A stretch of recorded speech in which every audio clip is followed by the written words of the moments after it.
7 جرنیلوں کو گھر بھیج دیں، کیونکہ میں نے اپنی آنکھوں سے دیکھا ہے، ایک تو اس کا خاندانی بیک گراؤنڈ نہیں ہے، اور دوسرا یہ ساری رات جائے نماز پہ پڑا رہتا ہے اور ہر وقت عبادت کرتا رہتا ہے۔ تو یہ ٹکا خان تھے جنہوں نے 7 جرنیلوں کو گھر بھجوایا، ضیاء کو چیف لگوایا، اور ضیاء نے پھر بھٹو صاحب کے ساتھ کیا کیا، واللہ خیر الماکرین، یہ آپ نے یاد رکھنا ہے۔ اس دوران ایوب اور یہ سارے جو معاملات تھے، یعنی اس دوران یا ایوب، ضیاء، اس دوران پاکستان میں جس شخص نے سب سے زیادہ مار کھائی اور سب سے زیادہ تھانے گیا وہ تھے جناب حبیب جالب، یعنی جن کی نظمیں، یعنی عجیب ظلم ہے کہ وہ شہباز شریف پالشیا جس کی نظمیں گاتا اور غراتا پھرتا ہے، ورنہ جالب کہاں اور ان 2 نمبر لوگوں کا تعلق کہاں۔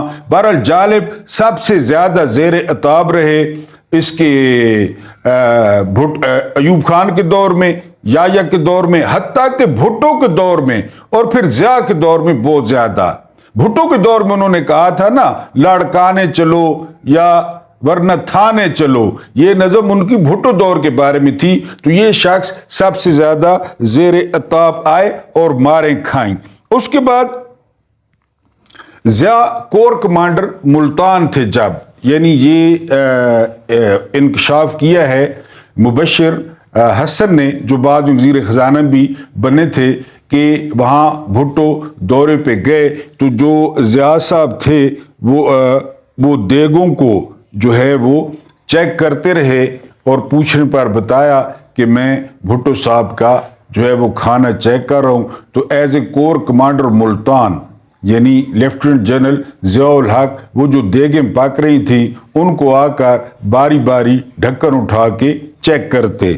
اس کے بعد جی ایک اور اہم ترین واقعہ، اس کی راوی بھی جو ہے وہ مبشر حسن ہے، کہ ایک دفعہ اکٹھے بیٹھے تھے کہ بھٹو صاحب کافی پیتے پیتے، بھٹو صاحب کی جو کافی تھی وہ ان کے بوٹوں پہ گر گئی، تو ضیاء صاحب نے فوراً ٹشو بلکہ رومال نکالا اور اپنے رومال سے بھٹو صاحب کے سارے شوز وہ صاف کر دیے۔ ڈاٹ کنیکٹنگ آپ خود کر لیں، یعنی اس وقت چیف جو ضیاء صاحب تھے انہوں نے بھٹو صاحب کے رومال سے شوز صاف کیے، کافی صاف کی۔ اس کے بعد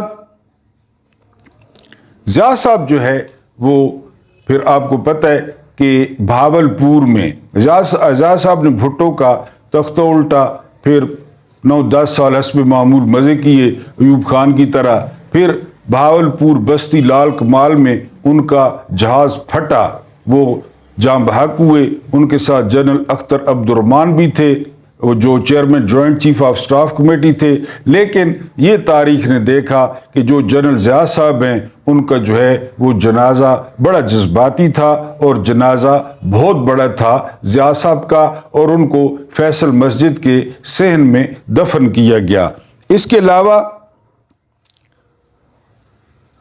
آصف نواز پاکستان کے وہ جرنیل تھے، آصف نواز جنجوعہ، جن کو واکنگ ٹریک پہ جو ہے وہ گرے، کہا گیا کہ ان کا ہارٹ فیلیئر ہوا ہے اور وہ انتقال کر گئے، لیکن ان کی بیوہ نے سارے کا سارا الزام وہ حکومت پر لگایا کہ حکومت اس پہ ملوث ہے۔ پھر جنرل آصف نواز کی قبر کشائی بھی ہوئی، ان کے کچھ نمونے بھی حاصل کیے گئے۔ بہرحال یہ ایک لمبی داستان ہے۔ وہ پہلے چیف تھے یونیفارم میں جن کے ساتھ یہ واقعہ پیش آیا، اور ان کی بیوہ نے الزام حکومت پہ لگایا۔ اس کے بعد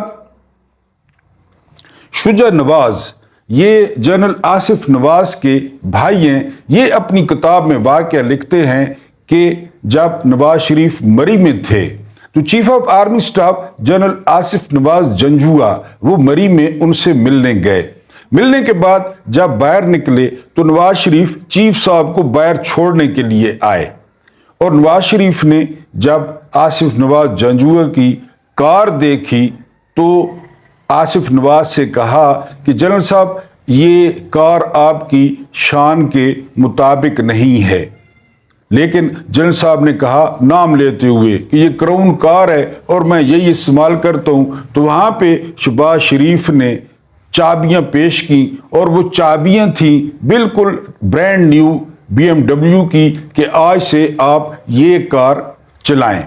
شجاع جو نواز تھے وہ کہتے ہیں کہ جنرل آصف نواز کو بڑا دھچکا لگا، بڑی حیرت ہوئی اور انہوں نے قدرے برہم ہو کر چابیاں واپس کر دی، کیونکہ یہ ان کی زندگی کا پہلا تجربہ تھا اور جنرل آصف نواز کے بقول کہ یہ ان کو برائب کرنے کی کوشش تھی جو انہوں نے مسترد کر دی۔ یہ بھی پاکستانی فوج کا منفرد واقعہ ہے۔ اس کے بعد یعنی کہا جاتا ہے، شیخ رشید کہتے ہیں کہ ہمیں ہر وقت ڈر لگا رہتا تھا کہ مرزا اسلم بیگ ملک میں مارشل لا لگا دیں گے۔ وہ آگے چل کے کہتے ہیں کہ 2 جرنیل ایسے تھے جو بالکل قابل اعتبار نہیں تھے اور ہمیں لگتا تھا کہ وہ کسی وقت بھی مارشل لا لگا دیں گے۔ ان میں ایک نام اسلم بیگ کا، جنہوں نے مارشل لا بہرحال نہیں لگایا، اور دوسرا نام وہ آصف نواز جنجوعہ کا تھا، جن کو شاید زندگی نے مہلت نہیں دی اور وہ جوگنگ ٹریک پر جاں بحق ہوئے۔ بہرحال انہوں نے MQM کے ساتھ جو کچھ کیا کراچی میں اور ان کا مکو ٹھپا اور خاص کر پکے قلعے میں، تو لگتا تھا کہ ان کے کچھ مستقبل کے عزائم ہیں، لیکن پھر وہی کہ واللہ خیر الماکرین۔ اس کے بعد ایک جو ہے وہ ہمارے چیف آف آرمی سٹاف، یہ دلچسپ قصہ آپ کو سناؤں، وہ تھے جنرل جہانگیر کرامت۔ ان کے بارے میں کہا جاتا ہے کہ نواز شریف، آپ کو پتہ ہے نواز شریف کو خارش، پیدائشی خارش ہے، اس کو خارش ہوتی رہتی ہے، کہ وہ جنرل جہانگیر کرامت کو اتنا تنگ کرتے اور جہانگیر کرامت آگے سے کوئی خاص ریئیکٹ نہ کرتے کہ ان کے دوست جہانگیر کرامت کو وہ جنرل باجی کہتے تھے۔ یعنی نواز شریف ان کو جتنا تنگ کرتے، اور اس کا پھر ثبوت یہ ہے کہ آخر میں جہانگیر کرامت جو ہے وہ استعفیٰ دے کر گھر چلے گئے، ورنہ ایسی روایت ہی نہیں ہے کہ کوئی چیف استعفیٰ دے کر گھر چلا جائے۔ جہانگیر کرامت چلے گئے۔ جہانگیر کرامت کے دور میں پاکستان ایٹمی طاقت بنا، لیکن پھر انہوں نے جو ہے وہ سیکیورٹی کونسل پہ کوئی بات کی، بڑا جو ہے نا رد عمل ہوا، اور آپ کو پتہ ہے نواز شریف کا، تو پھر جہانگیر کرامت نے ان جرنیلوں کی بات سچی ثابت کر دی جو ان کو جنرل باجی کہتے تھے، اور وہ استعفیٰ دے کر گھر چلے گئے۔ حافظ حسین احمد نے جنرل جہانگیر کرامت کے بارے میں کہا تھا کہ جنرل جہانگیر کرامت اتنے ٹھنڈے ہیں کہ یہ کافی بھی ٹھنڈی کر کے پیتے ہیں۔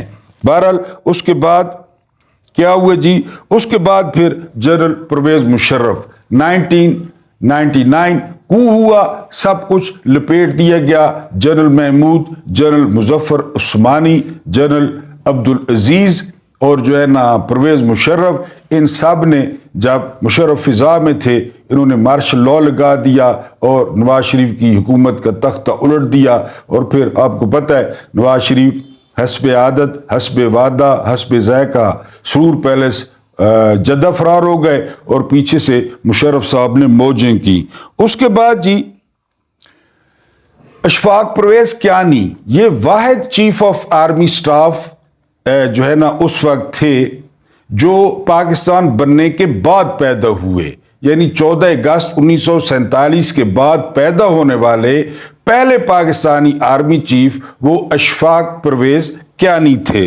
اس کے بعد اگر ہم پاپولیرٹی کی بات کریں، وہ جنرل 2 گورے تھے، پھر اس کے بعد ایوب خان، اور پھر اینڈ تک تو کہا جاتا ہے کہ پاکستان کی تاریخ میں اگر کوئی مقبول ترین چیف آف آرمی سٹاف تھا یا رہا ہے تو وہ کہا جاتا ہے جنرل راحیل شریف کو۔ راحیل شریف کے بارے میں ایک تو 2 جذباتی باتیں تھیں کہ وہ شہداء کے گھرانے سے ہیں، ان کے بڑے بھائی میجر شبیر شریف وہ نشان حیدر لے چکے تھے، پھر ان کے ماموں میجر عزیز بھٹی شہید وہ نشان حیدر لے چکے تھے، اور راحیل شریف کا تعلق اس خاندان سے تھا۔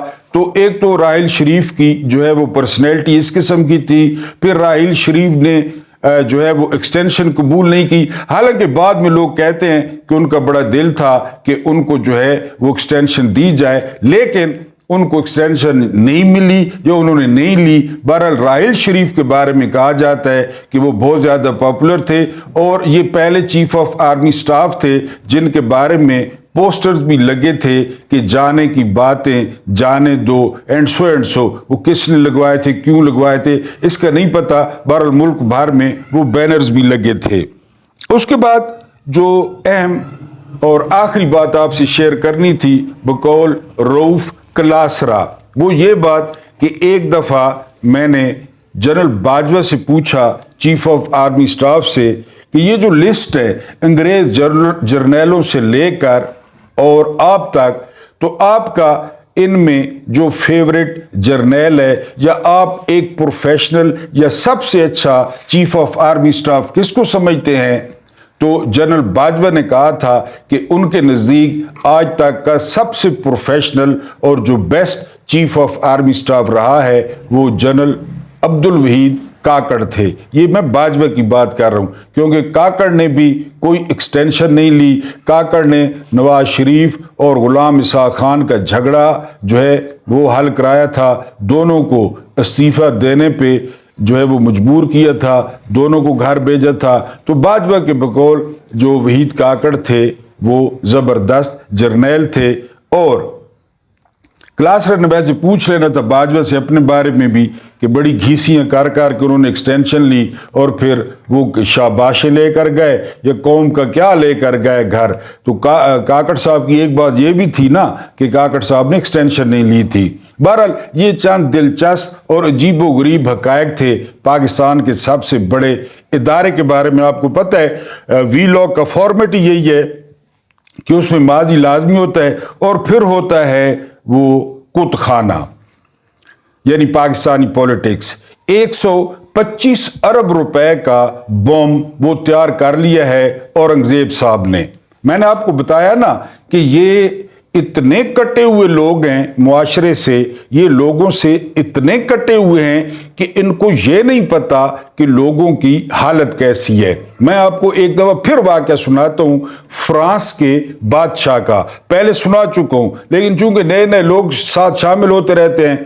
اتنی جو ہے نا وہ بدحالی تھی کہ فرانس سڑکوں پہ آ گیا۔ اب جو بادشاہ تھا اس نے شادی کی ہوئی تھی انگلینڈ کی ایک گوری میری سے، اس کو فرینچ نہیں آتی تھی۔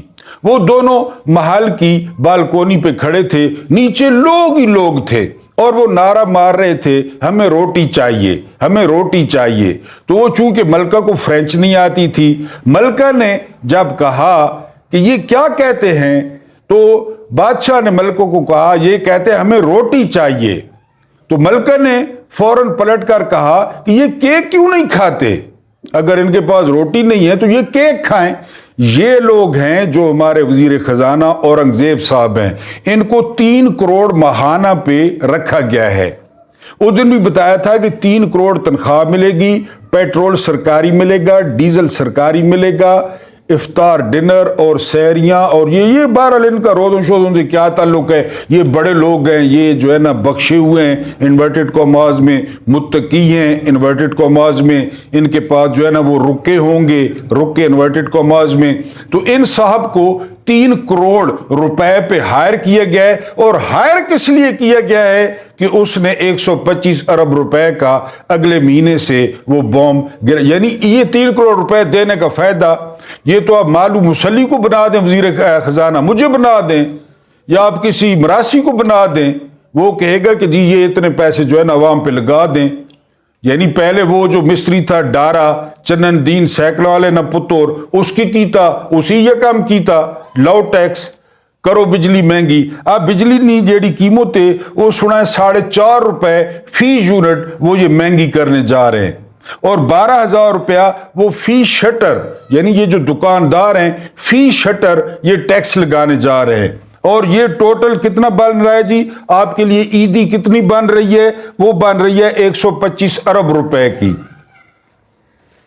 اور یہ تباہی پھیری کس نے؟ یہ تباہی پھیری پی ڈی ایم نے، پی ڈی ایم کے ٹولے نے، اس کے بعد کاکڑ کے ٹولے نے، اب پی ڈی ایم 2 آ گئی ہے۔ اب سوال یہ بنتا ہے وہ جن کو گولف کھیلتے وہ مختلف مقامات پر خارش ہونا شروع ہو جاتی ہے، چونکہ اوپر دھوپ ہوتی ہے تو دھوپ میں کبھی کبھی جلد خارش کرتی ہے۔ ان سے پوچھنا یہ تھا کہ انہوں نے رجیم چینج آپریشن کیوں کیا جب یہ ہونا تھا؟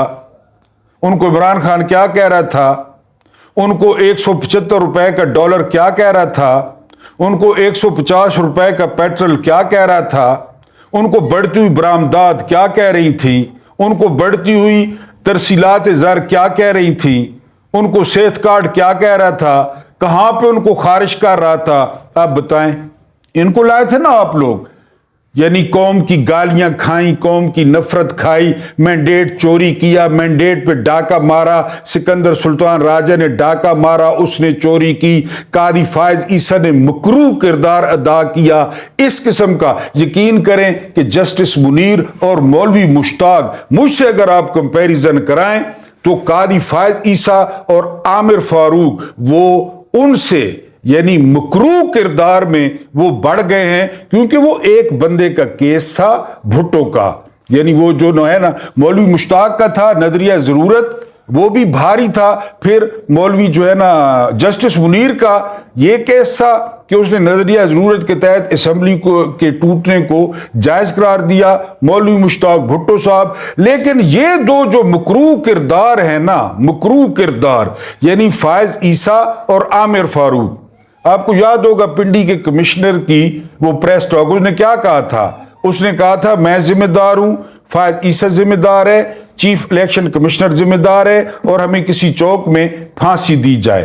اب میں کیوں کہتا ہوں کہ جسٹس منیر اور مولوی مشتاق سے زیادہ مکروہ ہیں یہ دو شخص؟ کیونکہ انہوں نے قوم کا پورا مینڈیٹ چوری کر لیا اور اس میں مدد کی، اس میں سہولت کاری کی، اور کل بڑی ڈٹھائی کے ساتھ قاضی فائز عیسیٰ وہ ایک 47 فارم والے وزیر اعظم کے ساتھ، ایک 2 نمبر وزیر اعظم کے ساتھ، ایک مینڈیٹ چور وزیر اعظم کے سامنے وہ بیٹھے تھے، اور ان کو گلے لگانا انہوں نے ضروری سمجھا کہ کیوں قاضی فائز عیسیٰ سمجھتے ہیں کہ میری وجہ سے جو کچھ میں نے کیا یہ شخص وزیر اعظم بنا، اور قاضی فائز عیسیٰ کے دل میں کیا ہے کہ اللہ نے نہ تے ایک ایکسٹینشن دے دیو، مجھے 3 سال اور دے دو، یہ جو میں نے ابھی تک گالیاں کھائی ہیں، یہ جو میں نے ابھی تک قوم کی بد دعائیں لی ہیں، یہ تھوڑی ہیں، ابھی میری قبر میں کیڑے اور سانپ اور بچھو کام ہوں گے، اللہ نے نہ انہیں 3 سال دے دو۔ اس پوری قوم کا مسئلہ ایکسٹینشن، 3 سال دے دو، 2 سال دے دو، پھر بے شک سارے پیٹ کیڑے پہنچ، پھر بے شک ہمیں ایڈز ہو جائے، پھر بے شک ہمیں مشرف والی وہ بیماری ہو جائے جو پوری دنیا میں 25 لوگوں کی تھی، اور بدبو کی وجہ سے کوریڈور میں کوئی نہیں جاتا تھا۔ قاضی فائز عیسیٰ کا ایک ہی مسئلہ ہے، ایک ایکسٹینشن کا سوال ہے بابا ایک ایکسٹینشن کا سوال ہے، یہ قاضی فائز عیسیٰ کہہ رہا ہے۔ بہرحال جی یہ 125 ارب اس کے لیے آپ لوگ تیار رہیں، وہ تیار ہے۔ اب میں نے آپ کو کئی دفعہ کہا ہے IMF نے 1 ارب منظور کیا، وہ انہیں موجہ اور پروٹوکول ہٹو بچو، وہ ٹک ٹاکر وزیر اعلیٰ، اس کے علاوہ جو ہے نا ادھر ابھی افطار ڈنر چلیں گے، ڈنر کم افطار چلیں گے، افطار کم ڈنر چلیں گے، اور پتہ نہیں کیا کیا چلے گا، کیونکہ یہ رات کو 12 بجے کے بعد بیدار ہوتے ہیں۔ اصل انہوں نے جڑے دماغ نے تبک روشن ہونے، اور رات کو 12 بجے تو بعد روشن ہونے، پھر مال شال کو ملنے، سارا مال تو 125 ارب۔ اور اس کے بعد جو سپریم کورٹ نے 5 لوگوں کو ضمانتیں دی تھی 9 مئی میں، لیکن ان کو پھر گرفتار کر لیا گیا ہے، حالانکہ 9 مئی کے بارے میں بتا چکا ہوں، کسی بندے کے پاس اسلحہ نہیں تھا، کوئی فوجی اہلکار خدا نہ خواستہ نہ شہید ہوا نہ زخمی ہوا۔ PTI کلیم کرتی ہے ہمارے 25 جوان شہید ہوئے۔ بہرحال سپریم کورٹ کے فیصلے کو بھی ردی کی ٹوکری میں پھینک دیا گیا، اور ان بندوں کو جو 5 بندے تھے ان کو گرفتار کر لیا گیا۔ میں نے آپ کو بتایا نا میرا اچھا خاصا روزہ گزر رہا ہوتا ہے کہ اچانک مجھے 9 مئی یاد آ جاتا ہے، پھر روزہ یقین کریں کہ بڑا بد مزہ ہو جاتا ہے۔ میں کپڑے لینے عید کے گیا تو وہاں دکان پہ مجھے 9 مئی یاد آ گیا، پھر میں نے کہا جی کہ سارے کیڑیاں عیداں، ساریاں کیڑیاں عیداں تے شبراتاں دیا نال 9 مئی ہو چکا ہے۔